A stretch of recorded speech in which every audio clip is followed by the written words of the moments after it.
Hello everyone. तो chemical kinetics पढ़ रहे थे अभी तक। ओके, तो केमिकल काइनेटिक्स में कुछ मिसलेनियस टॉपिक्स है। फॉर एग्जांपल, पहला पढ़ेंगे nuclear decay as first order kinetics. दूसरा पढ़ेंगे स्टेडी स्टेट अप्रोक्सीमेशन, जिसमें हम कॉम्प्लेक्स रिएक्शन का ऑर्डर फाइंड कर रहे होंगे। ओके, थर्ड पढ़ेंगे consecutive reaction, fourth parallel reaction and fifth पे पढ़ेंगे कॉलिजन थ्योरी। ओके, तो सबसे पहले स्टार्ट करते हैं nuclear decay as first order kinetics. अब न्यूक्लियर डीके क्या होता है कि इसमें अनस्टेबल न्यूक्लियाई जो होता है, unstable nuclei that converts into stable nuclei. For example alpha decay in which nucleus that is helium, let's write first, जो हीलियम होता है that is emitted okay by decaying of nucleus. So let's write the definition first. Nuclear decay in which unstable what? Unstable nuclei converts to stable nuclei. Converts to stable nuclei. Okay, क्या लिख सकते हैं इसमें? Unstable nuclei है, अगर unstable nuclei है ये कोई भी, ये कन्वर्ट हो रहा होगा स्टेबल न्यूक्लियाई में, stable nuclei. For example alpha decay. Okay, अब अल्फा डीके क्या होता है? In which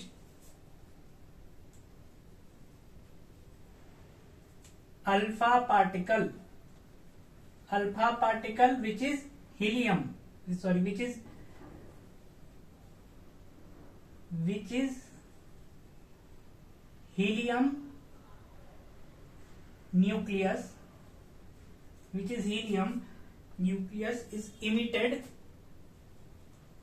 is emitted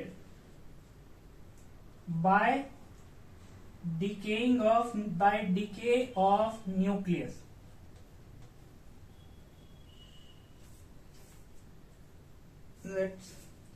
So क्या है? Alpha decay in which alpha particle which is helium, it is emitted by decay of nucleus. Okay, अब ये follow करता है फर्स्ट ऑर्डर काइनेटिक्स को। फॉर एग्जाम्पल अनस्टेबल न्यूक्लियाई है। ओके, तो unstable nuclei को इसको रिप्रेजेंट किया एन। ओके, इसको किससे रिप्रेजेंट किया? नंबर ऑफ, एन रिप्रेजेंट कर रहा है number of radioactive nuclei at time, any time T. ठीक है, और N naught just like concentration, just like concentration, number of radioactive nuclei initially when time t is equal to 0 था। Okay, तो अब rate कैसे लिख सकते हैं? रेट ऑफ रेडियोएक्टिव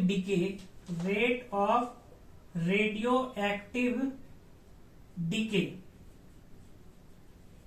को लिख सकते हैं that is equal to minus क्यों लिया? क्योंकि डीके हो रहा है, तो डी कंसंट्रेशन टर्म की तरह d N by D t, ये डायरेक्टली प्रोपोर्शनल होता है number of radioactive nuclei के, N not. Okay, this is directly proportional to number of radioactive nuclei.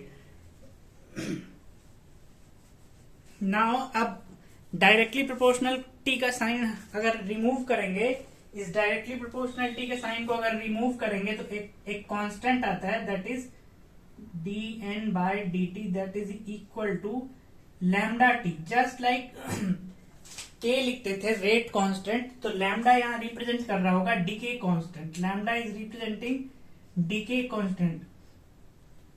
के क्या रिप्रेजेंट कर रहा था? Reaction constant. तो लैम्डा क्या रिप्रेजेंट करेगा? Decay constant.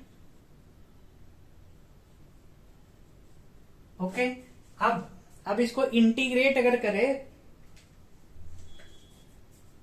For DK constant. Okay, अब इसको इरेज करते हैं, इस चीज को इरेज करते हैं यहां से।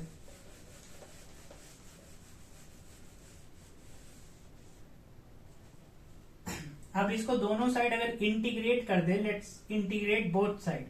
ओके, तो यहां दोनों साइड इंटीग्रेट कर रहे हैं, sorry this is lambda not. अब नेक्स्ट स्टेप में क्या करेंगे, next it is N, next step में क्या करेंगे, इस n को यहां डिनोमिनेटर में लेके आएंगे और इस dt को यहां ट्रांसफर कर दिया। ओके, तो minus dn by n which is equal to lambda times dt। तो n को कहां से इंटीग्रेट करेंगे, तो n नॉट से, इनिशियल कंसंट्रेशन से अप टू n, और इनिशियल कंसंट्रेशन कब होगा, when time is equal to 0। n कब होगा, when time is equal to t। तो इसको इंटीग्रेट करेंगे तो फर्स्ट ऑर्डर की तरह जो एक्सप्रेशन आएगा that is n is equal to n naught e raise to the power minus lambda t।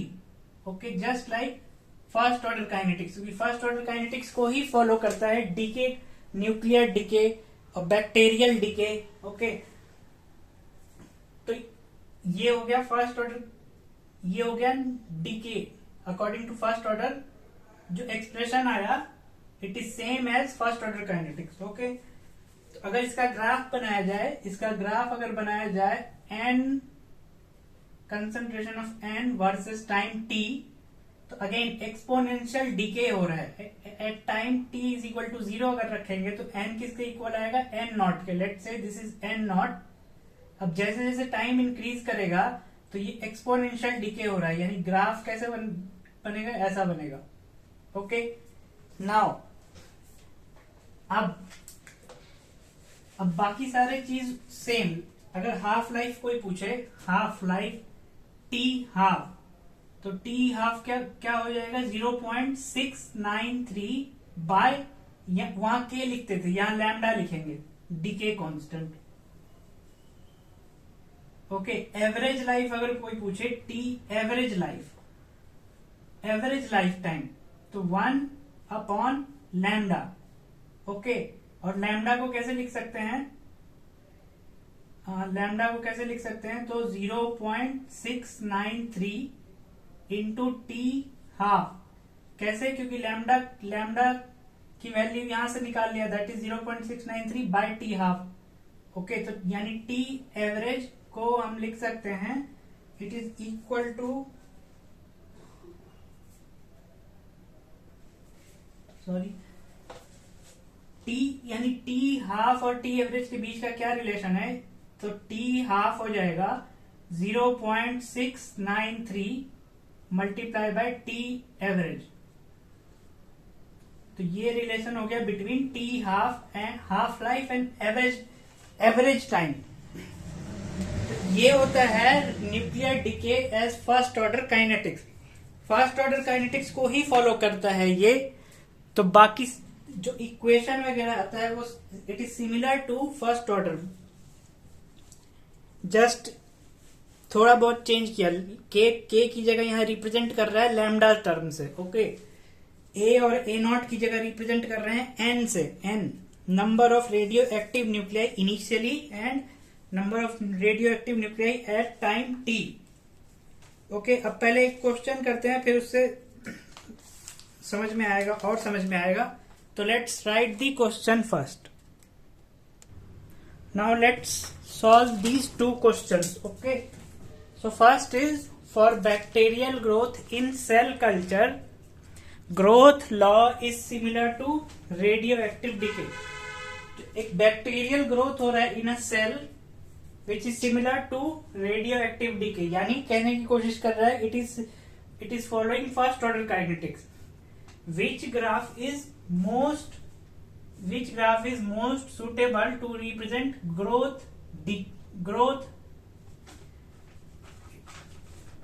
Growth colony, not decay, growth colony, यानी कौन सा ग्राफ इसमें से ग्रोथ दिखाएगा ऑफ दिस बैक्टीरिया। तो अब दोनों में फर्स्ट ऑर्डर काइनेटिक्स फॉलो कर रहा है और ग्रोथ को रिप्रेजेंट कर रहा है। ग्रोथ यानी कंसंट्रेशन ऑफ इस बैक्टीरिया का कंसंट्रेशन इंक्रीज कर रहा होगा, यानी बैक्टीरिया का ग्रोथ हो रहा होगा। तो हम कौन सा इक्वेशन लिखते हैं, n is equal to N naught E raise to the power minus lambda K lambda T. Okay, तो ये क्या रिप्रेजेंट करता है, डीके। डीके तो डीके होता है ऐसा। अब पूछा है ग्रोथ, यानी ग्रोथ होना चाहिए उसका, टू रिप्रेजेंट बैक्टीरियल ग्रोथ। अब इन दोनों में से दोनों ही ग्रोथ दिखा रहा है, दोनों ही ग्रोथ दिखा रहा है with respect to time, n by n naught with respect to time. ठीक है, वेयर n क्या रिप्रेजेंट कर रहा है, concentration at time t, n naught is initially. तो अगर ये डीके है तो लिखेंगे ये लिखते हैं। अगर ग्रोथ पूछा है, ग्रोथ पूछा है बैक्टीरियल ग्रोथ, तो क्या इक्वेशन हो जाएगा, यहाँ निगेटिव साइन रिप्रेजेंट क्या कर रहा है, डीके। वेयर एज अगर ग्रोथ दिखाना है तो e raise to the power plus करना पड़ेगा लैम्डा टी। ये क्या रिप्रेजेंट कर रहा है, ग्रोथ। और कैसा ग्रोथ हो रहा है, तो एक्सपोनेंशियल ग्रोथ है। तो स्ट्रेट लाइन तो नहीं आएगा, एक्सपोनेंशियल इंक्रीज हो रहा होगा। तो ऑप्शन बी सही होगा। Okay, now question number 2। Question number 2 कह रहा है कि assume 1 microgram of trace of radio active element x, जिसका हाफ लाइफ 30 ईयर है, it is absorb by a growing T. मतलब एक ग्रो करता हुआ पेड़ उसको एब्जॉर्ब कर रहा है। तो amount of x left after 100 year पूछा है, कितना होगा amount of x left after 100 year. तो अब क्या करना पड़ेगा, सबसे पहले क्या इक्वेशन लिखेंगे, similar to first order kinetics, lambda t it is equal to 2.303 log, क्या लिखते हैं यहाँ, A not divided by A not minus x. तो यहाँ क्या लिखेंगे, N not divided by N not minus x. Amount left after 100 year, यानी ये चीज पूछा है, तो let's say it is W. Okay, now अब हाफ लाइफ गिवन है कितना, 30 ईयर। टाइम किस टाइम पे पूछा है, तो 100 ईयर। तो लैम्डा को कैसे लिख सकते हैं, we know lambda is equal to 0.693 by T half. Okay, तो इस लैम्डा को कैसे ओपन करके लिख सकते हो, तो we can write it as 2.303 multiply by 0.301। ठीक है, क्योंकि 0.693 is a multiple of these two quantity. Okay, T half given है 30 year and time given is 100 years. It is equal to 2.303 log। अब n नॉट गिवन नहीं है तो n not को assume कर लिया एज 1 डिवाइडेड बाय w। तो अब इस 2.303 से 2.303 कैंसल आउट हो गया। Let's consider 0.301 up to 0.3। Okay, तो ये डेसिमल हटाओगे तो यहाँ पे 10 आएगा। ठीक है, नाउ इस 10 से ये कैंसल आउट हो गया, यहाँ कितना बचा 30, नीचे कितना है 30, तो 30 कैंसल आउट, ये कितना बचा 1, that is equal to log 1 by W. अब ये लॉग बेस 10 है तो 1 बाय डब्ल्यू कितना हो जाएगा 10 की पावर 1। ओके, तो डब्ल्यू की जो वैल्यू आएगी दैट इज 0.1। अब पूछा किसमें है, 10 raise to the power -1 gram. Okay, sorry microgram, assume किया है 1 ग्राम है, तो ठीक है, तो ये माइक्रोग्राम में होगा, ये वाला माइक्रोग्राम में क्वांटिटी होगा, तो ये वाला यहां भी माइक्रोग्राम, तो दिस इज ऑल्सो माइक्रोग्राम। अब 10 रेज टू द पावर -1 पूछा है, तो इसको कैसे लिख सकते हैं, 1 into 10 raise to power -1 microgram. ये हो गया answer. This amount is left after 100 year. Okay, ये it is similar to first order है, क्योंकि फर्स्ट जिस तरीके से क्वेश्चन फर्स्ट ऑर्डर के लिए सॉल्व करते हैं उसी तरीके से रेडियो एक्टिव के लिए भी सॉल्व करना है, क्योंकि फर्स्ट ऑर्डर काइनेटिक्स को ही फॉलो कर रहा है। तो ये होता है radioactive decay as first order kinetics. Now next topic पढ़ते हैं. अब next topic is next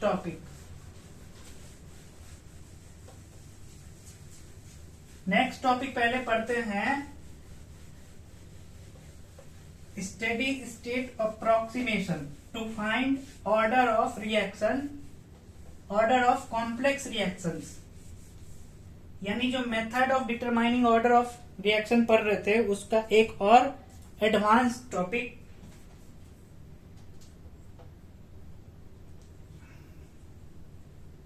steady state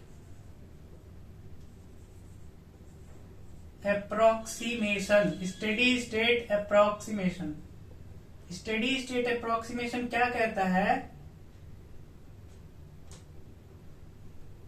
according to, let's write the first, according to, इसको शॉर्ट फॉर्म में पढ़ते हैं SSA. According to SSA, concentration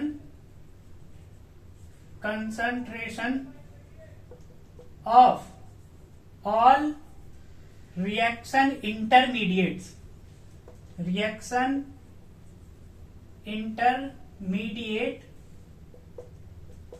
is constant. क्या कहता है? According to SSA, concentration of all reaction intermediate is constant. Okay, कहने का मतलब A से पहले फॉर एग्जांपल एक I नाम का इंटरमीडिएट बना, देन ये फाइनली कन्वर्ट हुआ प्रोडक्ट में. ओके, तो अब ऐसे कह रहा है कि जो कंसंट्रेशन होगा इस इंटरमीडिएट का वो कांस्टेंट होगा and negligible.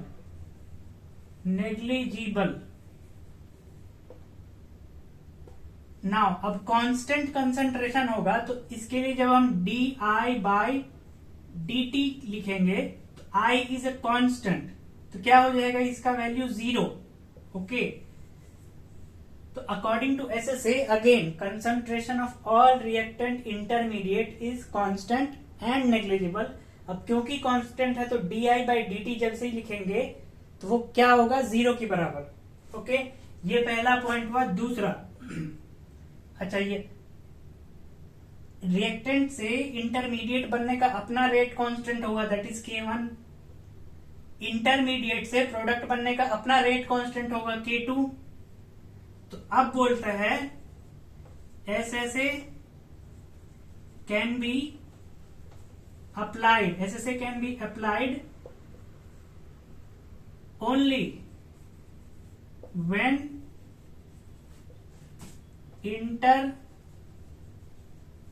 intermediate have transient existence.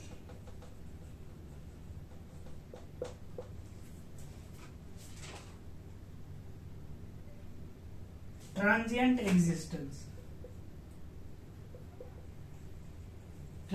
existence का मतलब that is rate of formation.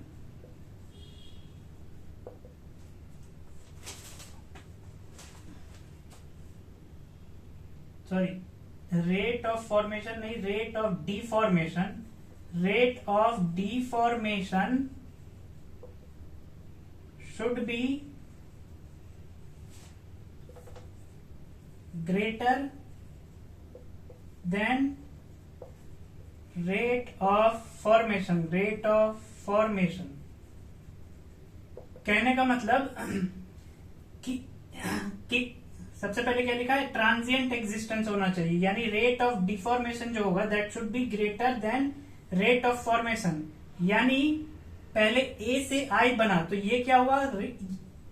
K1 क्या हुआ? Rate for formation, rate constant for formation. K2 क्या हुआ? Rate constant for deformation. तो रेट ऑफ डिफॉर्मेशन जो हो रहा है यहाँ K2 जो है that should be greater than K1, तभी हम SSA अप्लाई कर सकते हैं. ओके, फॉर एग्जाम्पल P से Q बन रहा है, Q is an intermediate, Q से R बन रहा है, तो यहाँ पे लिखा 10⁵ K1. और यहाँ पे लिख दिया K2 10⁻⁴। तो अब इस पे हम ऐसे अप्लाई नहीं कर सकते क्योंकि K1 is greater than K2। अगर K2 ग्रेटर देन रहता K1 से तो ऐसे अप्लाई कर सकते, तो इस पे ऐसे नहीं अप्लाई होगा। नेक्स्ट P2Q बन रहा है, अगेन Q2R डिफॉर्म हो जा रहा है। Q डिफॉर्म हो जा रहा है टू R। अब इसका रेट कांस्टेंट अगर 10⁻⁴ है, इसका 10⁵ है, तो अब अप्लाई कर सकते हैं because rate of deformation is greater than rate of formation. ये कहता है ऐसे। पहला क्या बोलता है कि concentration of all reactant intermediate is constant, जिसके कारण हम लिख सकते हैं di/dt it is equal to 0। Okay. दूसरा बताया कि rate of deformation should be greater than rate of formation. ठीक है, that is this K2 is greater than K1। अब इस चीज को यूज करके हम कॉम्प्लेक्स रिएक्शंस का ऑर्डर फाइंड करते हैं। तो अब ऑर्डर फाइंड कैसे करते हैं वो सीखते हैं।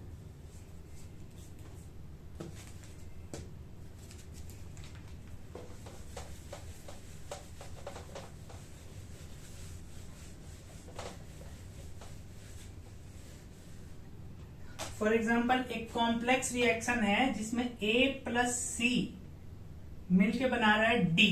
ओके, तो इसका मैकेनिज्म गिवन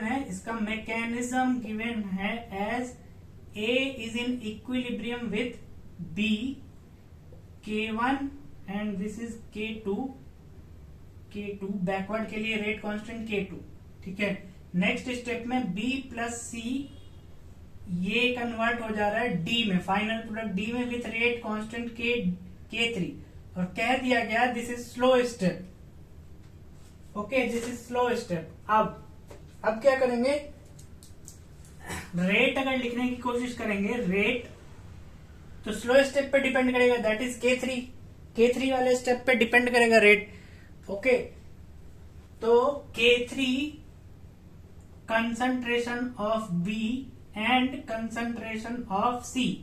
ठीक है, ये हो गया रेट। अब इसमें गड़बड़ क्या है कि C तो रिएक्टेंट है, ये चलेगा, लेकिन इंटरमीडिएट है B, तो इस B वाले rate should not depend on intermediate concentration, ये पढ़ते हैं, तो B को रिप्लेस करना पड़ेगा।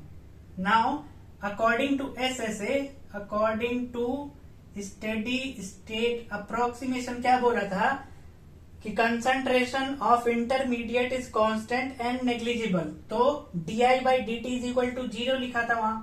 यहां क्या लिख सकते हैं, dB/dt इज इक्वल टू 0, ये लिख सकते हैं।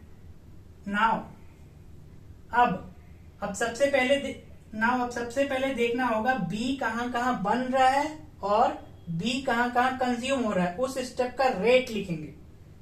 तो पहला स्टेप क्या हो रहा है, for example A to B, A से K1 रेट कांस्टेंट जब है तो क्या हो रहा है, B बन रहा है, तो रेट कैसे लिख सकते हैं, rate is equal to dB/dt। Okay, dB/dt लिखा। अब यहाँ पे B बन रहा है, फॉर्म हो रहा है, तो प्लस साइन के साथ लिखेंगे K1 किससे बन रहा है, A से बन रहा है, A। ठीक है, नेक्स्ट स्टेप में अब नेक्स्ट रेट कांस्टेंट वाला स्टेप देखना है। B से बैकवर्ड है, B टू A बन रहा है, यानी B टू A बन रहा है, रेट कांस्टेंट है K2। अब इस स्टेप का रेट कैसे लिख सकते हैं, dB/dt लिखते हैं। अब यहाँ पे B क्या हो रहा है, कंज्यूम हो रहा है, तो निगेटिव साइन लेते हैं, तो negative K2 concentration of B। Okay, now और B कहां आ रहा है, तो B आ रहा है थर्ड स्टेप में। तो अगेन क्या हो रहा है, B+C से D बन रहा है विथ K3। तो अब यहां इसके लिए रेट कैसे लिखोगे, dB/dt। अगेन B यहां कंज्यूम हो रहा है, तो निगेटिव साइन के साथ K3 concentration of B and क्या है, कंसंट्रेशन ऑफ C। तो ये हो गया थर्ड एक्सप्रेशन, ये माना सेकेंड एक्सप्रेशन, ये माना फर्स्ट एक्सप्रेशन। अब सब में dB/dt है। नाउ 1 + 2 + 3 किसके बराबर आएगा, डीबी बाई डी टी के बराबर ही आएगा डी, क्योंकि सब में dB by D T, dB by D T, dB by D T. ठीक है, 1 + 2 + 3 कर रहे हैं, 1 + 2 + 3 यानी d B by D t. Okay, इसको ऐड करेंगे, इसको ऐड करेंगे, इसको ऐड करेंगे, तो 3 डीबी बाई डी टी होना चाहिए, लेकिन वो 0 के इक्वल है, तो 3 अपने आप डिनोमिनेटर में जाके 0 हो जाएगा। ओके, तो let's write dB by D T. अब पहले क्या है, K1A, K1A it is now यहाँ क्या है, 1 है, 1 है, 1 में 2 ऐड करना है, तो -K2B, -K2 concentration of B। अब थर्ड ऐड करना है, तो क्या है, -K3 concentration of B, concentration of C। अब ये सब किसके इक्वल है, dB बाई डी टी के, और dB बाई डी टी किसके इक्वल है, 0 के, तो इक्वल टू 0।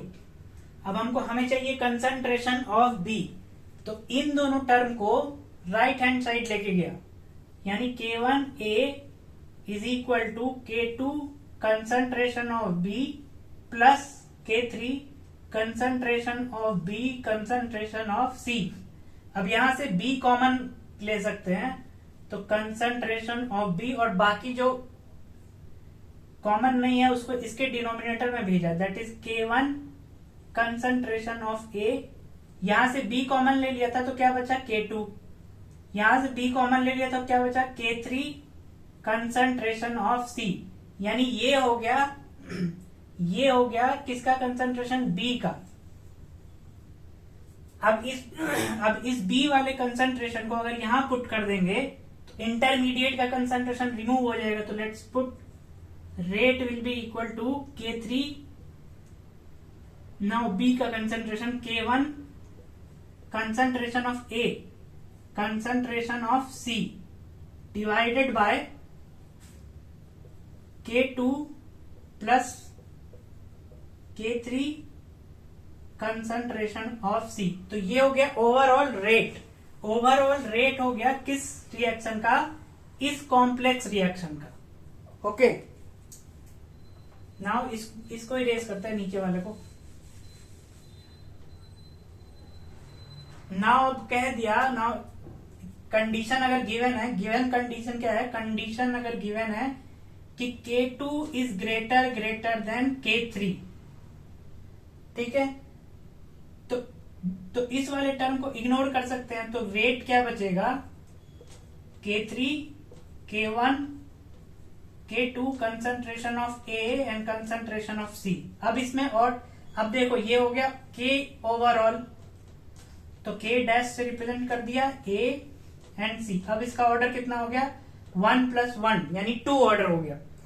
दूसरा कंडीशन क्या दे सकता है कि K3 is greater than K2, तो अब K2 को नेग्लेक्ट करेंगे, तो रेट क्या बचेगा, K3 K1 concentration of A, concentration of C divided bye K3 concentration of C, यानी K3 से K3 cancel out, concentration of C से concentration of C cancel out, यानी क्या बचा, K1 कंसंट्रेशन ऑफ A की power 1, यानी order कितना आया, फर्स्ट ऑर्डर।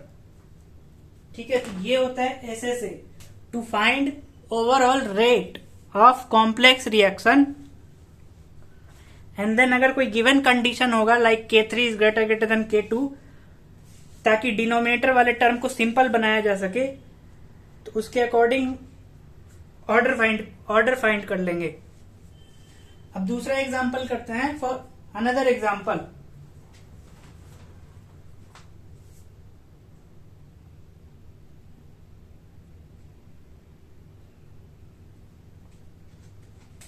अनदर एग्जांपल अब लिखते हैं।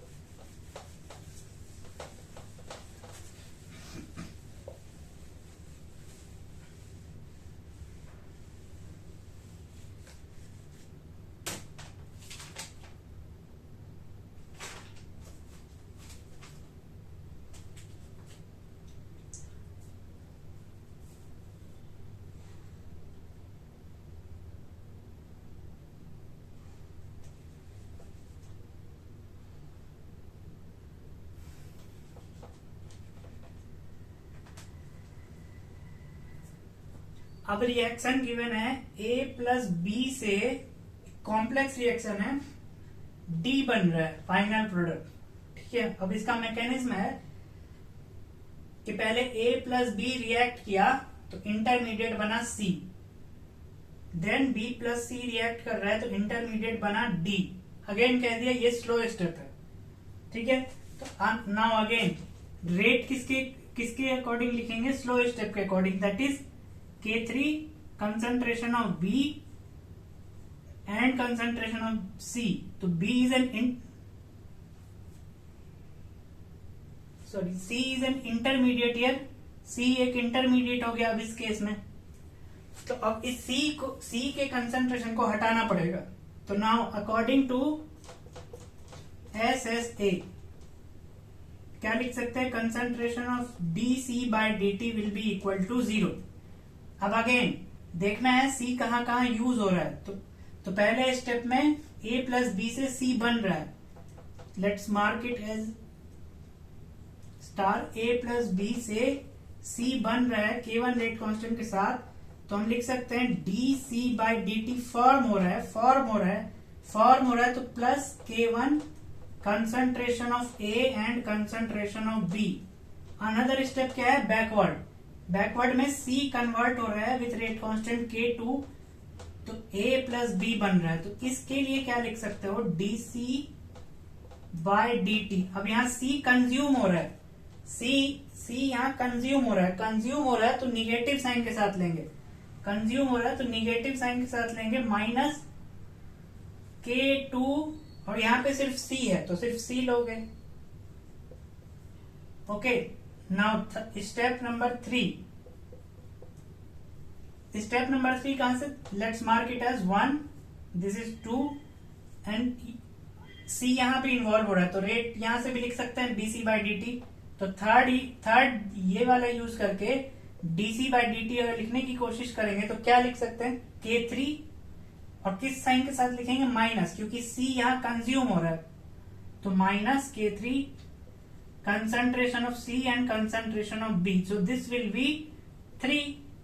नाउ अब तीनों को अगर ऐड कर देंगे dC बाय dt, ये dC बाय dt, ये dC बाय dt, तो 3 dC बाय dt आएगा। ठीक है, left hand side, and that is equal to 0। अगर यहाँ 3 आ रहा है तो उसको डिनोमिनेटर में भेज दोगे तो अगेन 0।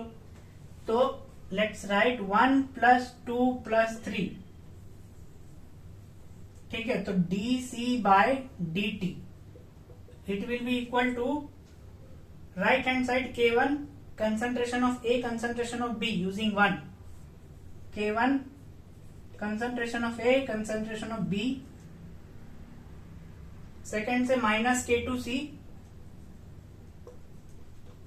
एंड थर्ड से minus K3 concentration of C and concentration of B। ये इसका वैल्यू किसके इक्वल आएगा, 0 के इक्वल आएगा। ओके, क्योंकि dC बाय dt 0 है यहाँ, it is equal to 0।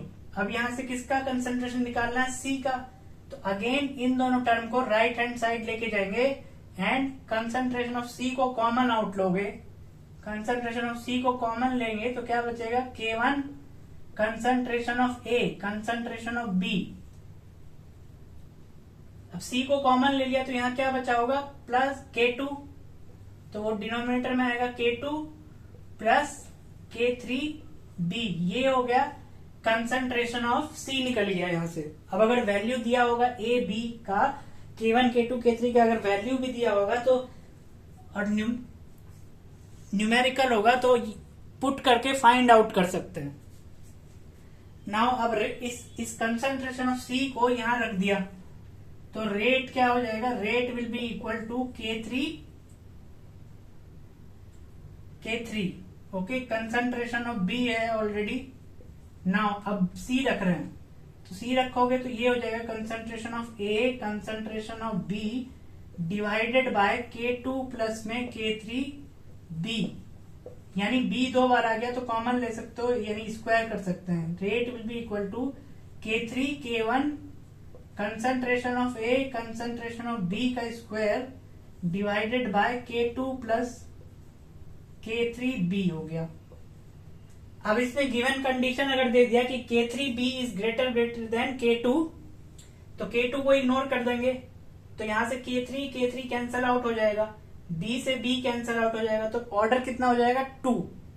Okay, और अगर गिवन दे दिया एग्जाम में अगर गिवन दे दिया कि K इफेक्टिव का वैल्यू है, ऑलरेडी बता दिया K3 K1 K2 plus K3B, इतने वैल्यू को ऑलरेडी बता दिया, गिवन होगा क्वेश्चन में कि इसको K डैश अगर बोल सकते हैं तो इतने वैल्यू को K डैश बोल देंगे। अब अगर ऑर्डर पूछा होगा तो अब ऑर्डर हो जाएगा 3, यानी 2 इसका और 1 इसका, तो अब ऑर्डर हो जाएगा 3। और क्या कर सकता है कि बोल सकता है K2 is greater then K3B, तो K3B वाले टर्म को इग्नोर करेंगे। ठीक है, तो अब K इफेक्टिव क्या हो जाएगा K3 K1 K2, और ऑर्डर क्या हो जाएगा स्टिल 3, 2 + 1। तो ये होता है SSA, to find final rate expression. Okay, order find कर सकते हैं इससे।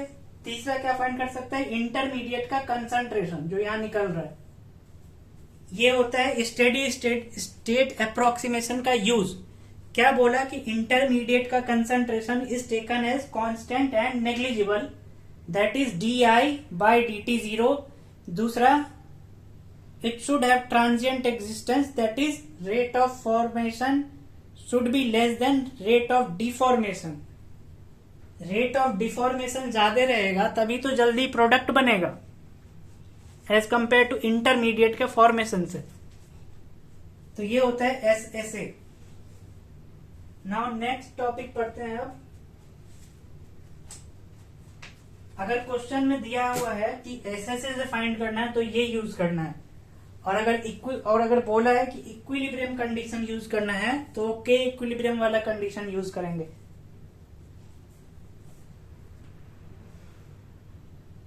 नेक्स्ट टॉपिक है kinetics of consecutive reactions.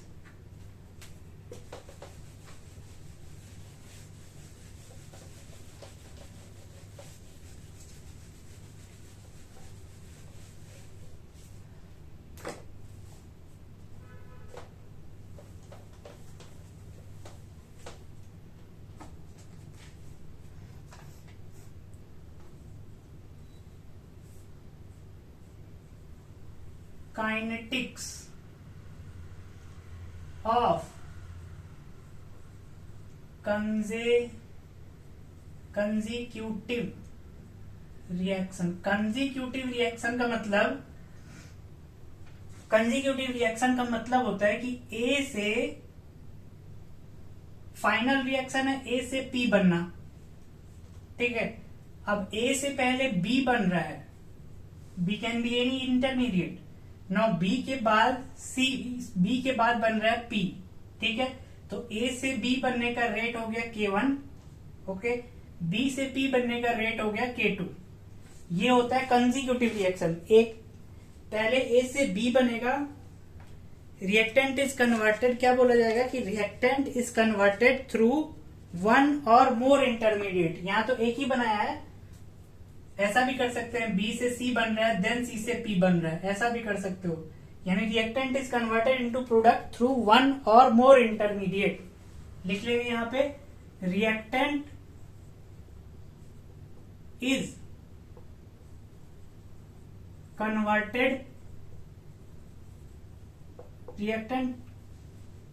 Converted into product through, और कन्वर्टेड की जगह लिख सकते हैं reactant converts into product through 1 और मोर इंटरमीडिएट। ओके, अब at time t is equal to 0 पे इनिशियल कंसंट्रेशन A0 का, इस A का इनिशियल कंसंट्रेशन कितना होगा A0 time t is equal to 0 पे, और B नहीं बना होगा, P भी नहीं बना होगा। At time t is equal to T पे ये A0 से B बन चुका होगा या B बी जैसे ही बन रहा होगा तो उससे पी भी बनने लगा होगा, तो लिखा टाइम टी पे concentration of A is A, B is B, and for C it is सी।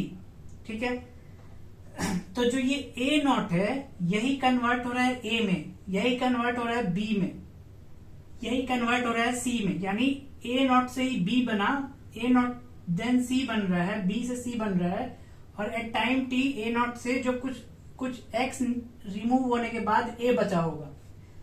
तो हम क्या लिख सकते हैं, what we can write, A not is equal to, A not से ही ए बच रहा होगा, ए नॉट से ही बी बन रहा होगा माइनस एक्स करके, और सी बन रहा होगा, यानी इन तीनों का सम ए नॉट के बराबर होगा एट टाइम टी।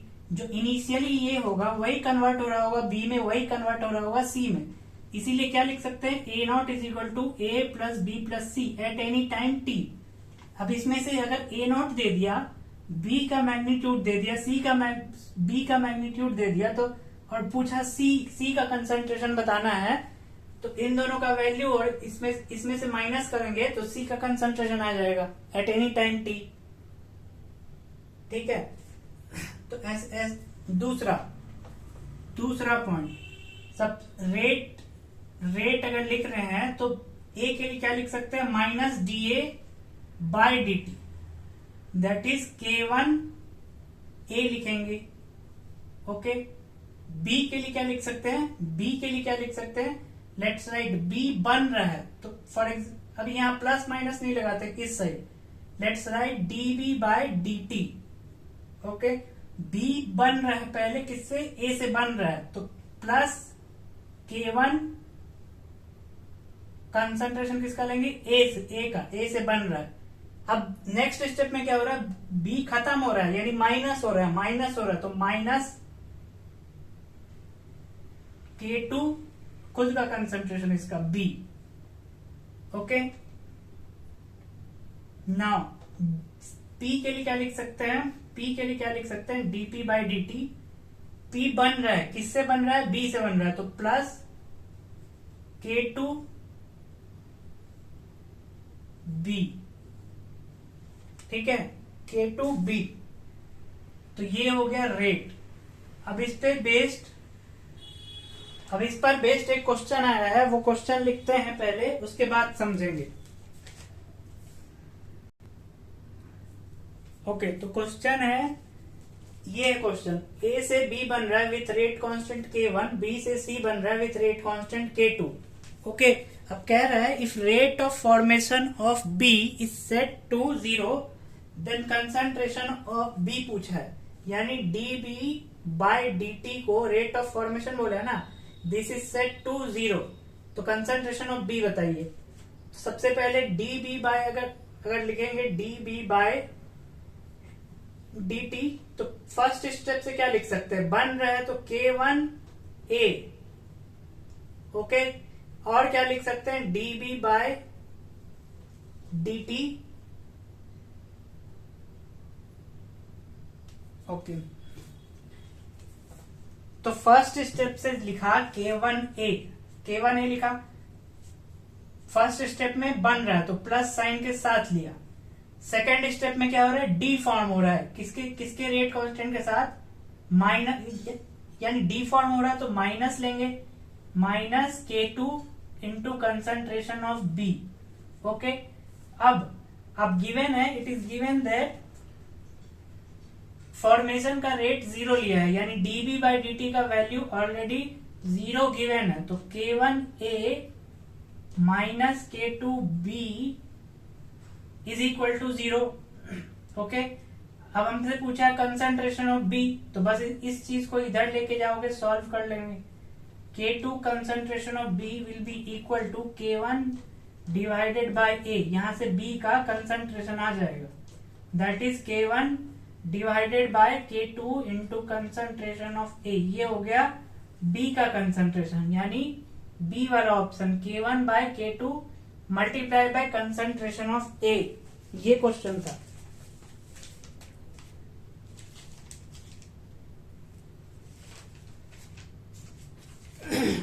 ओके, तो ये था कंजीक्यूटिव रिएक्शन, और कंजीक्यूटिव रिएक्शन जो है ये भी फर्स्ट ऑर्डर काइनेटिक्स को फॉलो करता है। यहां पे लिख देते हैं फॉलोज फर्स्ट ऑर्डर काइनेटिक्स। कहने का मतलब जो रेट कांस्टेंट का यूनिट होगा सेकेंड इनवर्स होगा। ओके, तो ये हो गया कंसेक्यूटिव रिएक्शन। एक और रिएक्शन है that is known as parallel reaction.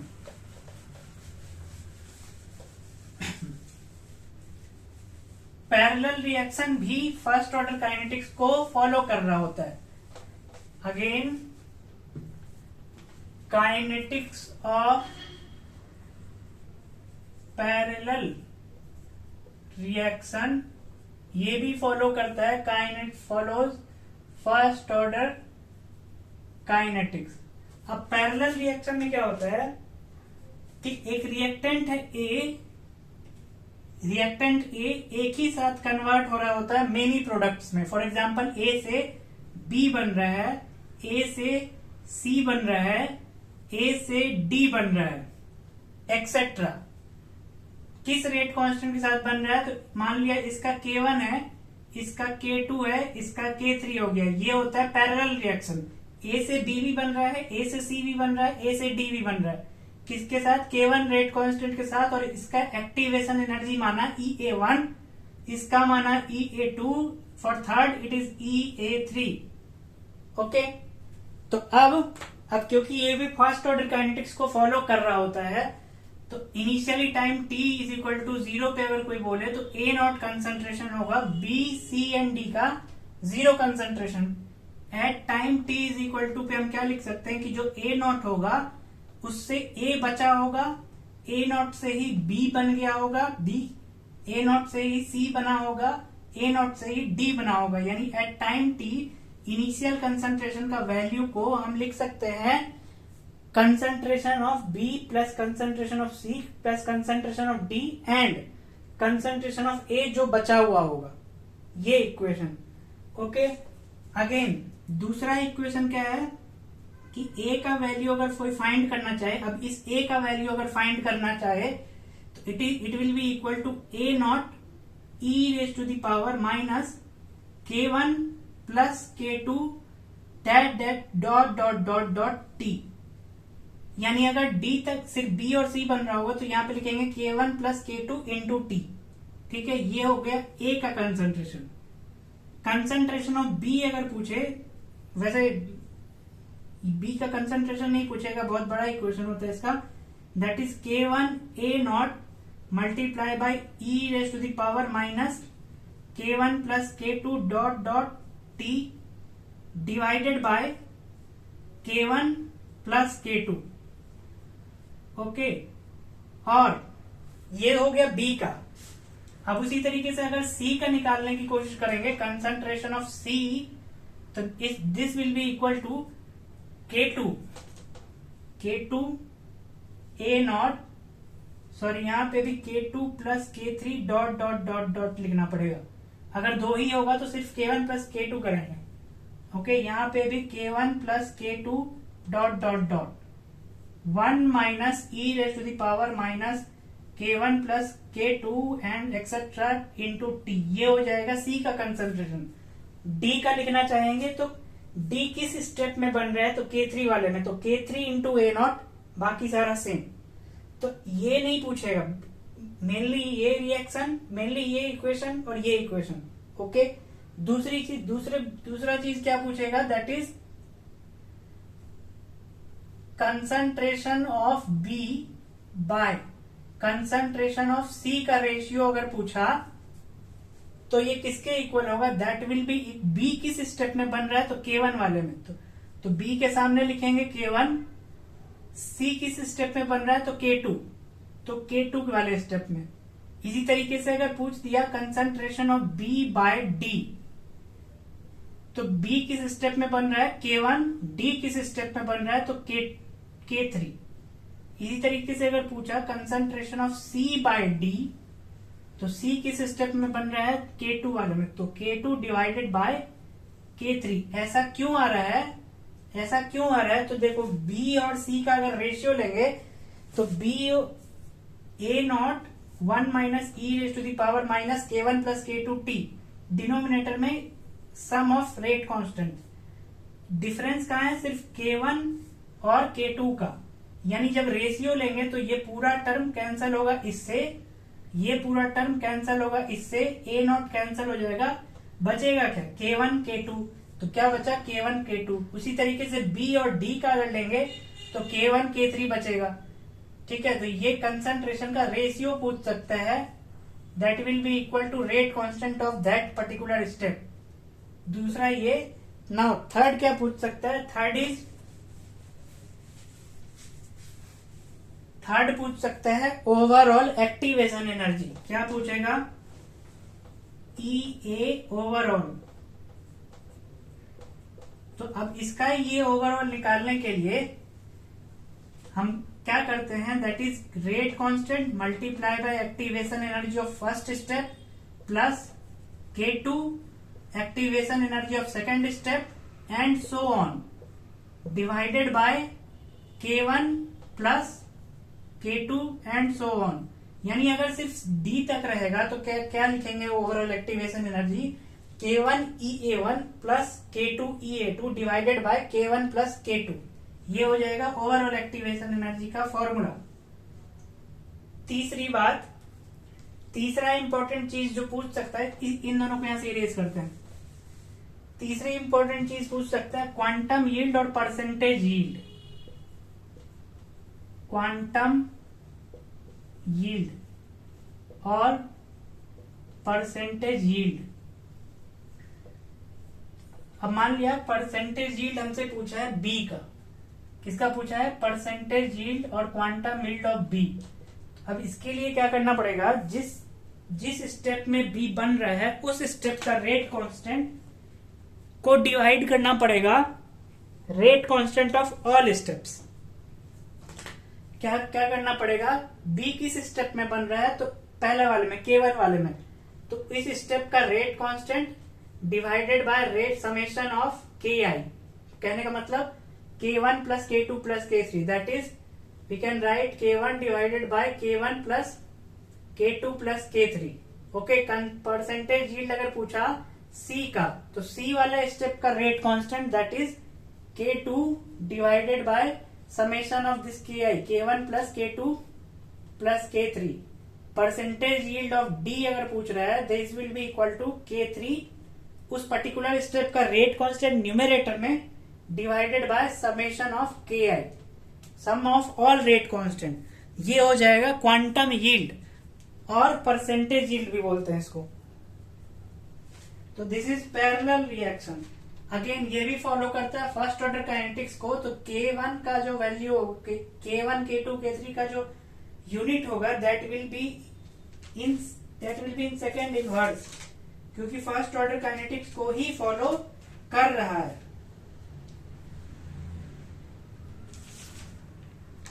ठीक है, नेक्स्ट, ये तो हो गया kinetics of parallel reaction. Next एक न्यू टॉपिक है that is collision theory.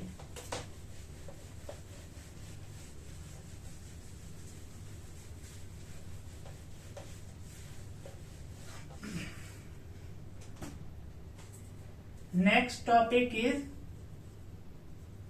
Collision. इसका डेरिवेशन नहीं पढ़ना है, सिर्फ थ्योरेटिकल पार्ट पढ़ना है। कोलिजन थ्योरी, सबसे पहले कोलिजन थ्योरी का कुछ पोस्टुलेट है। पोस्टुलेट, सिंपल कोलिजन थ्योरी कहा था कि दो मॉलिक्यूल जब कोलाइड करता है इफेक्टिवली तो प्रोडक्ट में कन्वर्ट हो जाता है। अब कोलिजन थ्योरी क्या कहता है? पहला स्टेप सीट, इसको कंसीडर करते हैं सीटी। ओके, बार बार लिखना नहीं पड़ेगा। Collision theory considered molecules as hard sphere. क्या कंसीडर किया मॉलिक्यूल को? मॉलिक्यूल्स आर हार्ड स्फेयर, पहला पोस्टुलेट। दूसरा postulate, vibration and rotational energy, vibrational and rotational energy जो होगा मॉलिक्यूल का उसको इग्नोर किया, vibration and rotation energy of molecule is ignored, इन दोनों को इग्नोर कर दिया तो क्या बचा, ट्रांसलेशन एनर्जी, यानी कोलिजन थ्योरी के अकॉर्डिंग मॉलिक्यूल में सिर्फ ट्रांसलेशन एनर्जी होगा, और that is it only considered translational energy.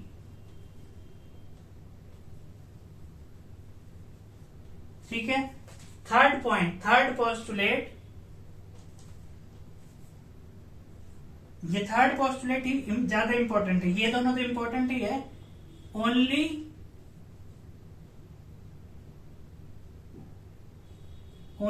Those collisions are effective which satisfy, दो कंडीशन को सेटिस्फाई करना चाहिए। पहला, criteria of activation energy, sufficient activation energy होना चाहिए। दूसरा, proper orientation of molecule perfectly oriented होना चाहिए। फॉर एग्जाम्पल, अच्छा, only those collisions are effective which satisfy criteria of EA। दूसरा criteria, proper orientation of molecule. ठीक है, for example H2 plus Br2 मिलकर के 2 टाइम्स ऑफ HBr बना रहा है। अब इसमें दो तरीके से कोलिजन हो सकता है। कैसे कैसे? तो दो हाइड्रोजन है, ये कोलाइड कर रहा होगा इसके साथ, किसके साथ? Br के साथ। इस कोलिजन को क्या बोला? लीनियर कोलिजन बोला। ये कौन सा कोलिजन हुआ? लीनियर कोलिजन और हेड ऑन कोलिजन। ये मॉलिक्यूल, एक तो ये तरीका हुआ कोलाइड करने का। दूसरा तरीका क्या हो सकता है? हाइड्रोजन मॉलिक्यूल ऐसा वर्टिकल रहे और ब्रोमीन आकर के ऐसे कोलाइड कर रहा हो, तो ये क्या हो गया? Non linear collision. तो ज्यादा इफेक्टिव कोलिजन कौन सा होगा इसमें? Linear collision. यहाँ Br इसके बॉन्ड पे अटैक कर रहा है, एटम टू एटम कोलाइड नहीं कर रहा है, इसके बॉन्ड पे अटैक कर रहा है। एटम, अगर ये Br यहाँ डायरेक्टली हाइड्रोजन पे अटैक करता तो HBr बनता, ज्यादा इफेक्टिव रहता। ओके, दूसरा, तो कहने का मतलब, अगर एक्टिवेशन एनर्जी, ये रिएक्टेंट था, ये प्रोडक्ट बना, अगर ये एक्टिवेशन एनर्जी है फॉर लीनियर कोलिजन LC, तो नॉन लीनियर कोलिजन में ज्यादा एनर्जी लग रहा होगा। ये होगा activation energy for non linear collision. ठीक है, यानी कहने का मतलब नॉन लीनियर कोलिजन में ज्यादा एक्टिवेशन एनर्जी लगेगा as compare to linear collision. इसीलिए सिर्फ वही कोलिजन इफेक्टिव है इन टू प्रोड्यूस प्रोडक्ट जिसके पास प्रॉपर ओरिएंटेशन हो। प्रॉपर ओरिएंटेशन होगा तो कम एक्टिवेशन एनर्जी लगेगा। दूसरा एग्जांपल, हम SN2 रिएक्शन पढ़ते हैं, तो SN2 रिएक्शन में मॉलिक्यूल जो न्यूक्लियोफाइल होता है that attacks in anti bonding. For example, ये न्यूक्लियोफाइल है, दिस इज हैलाइड,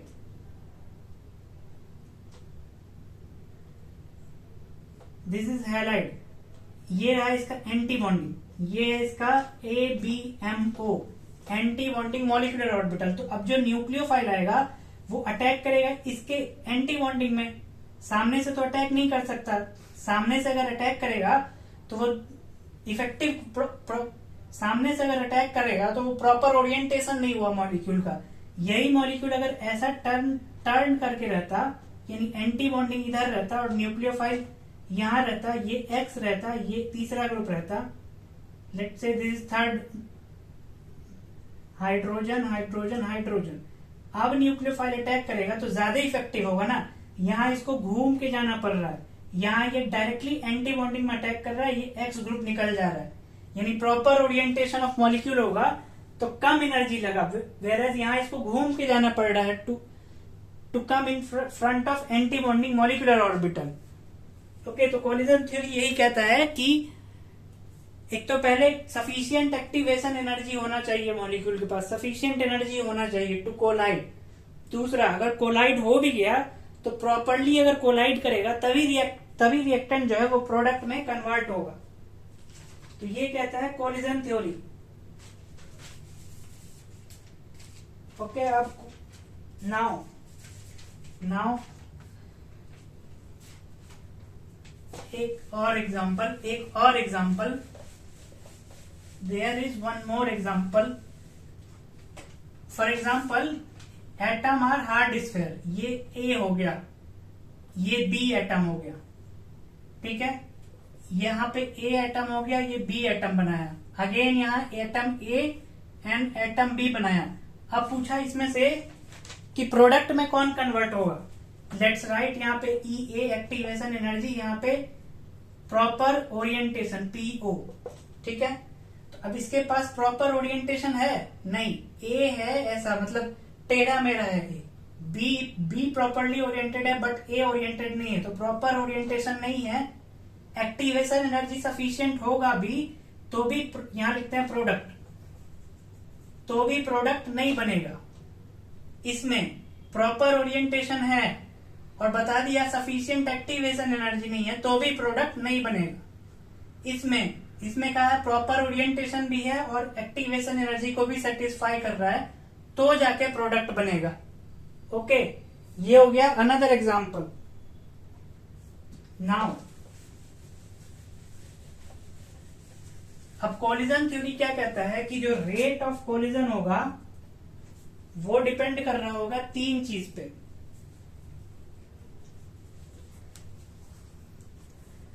सबसे पहले क्या बोल रहा है, रिएक्टेंट से प्रोडक्ट कन्वर्ट होने के लिए सेटिस्फाई करना चाहिए एक्टिवेशन एनर्जी को and proper orientation of the molecule, ठीक है।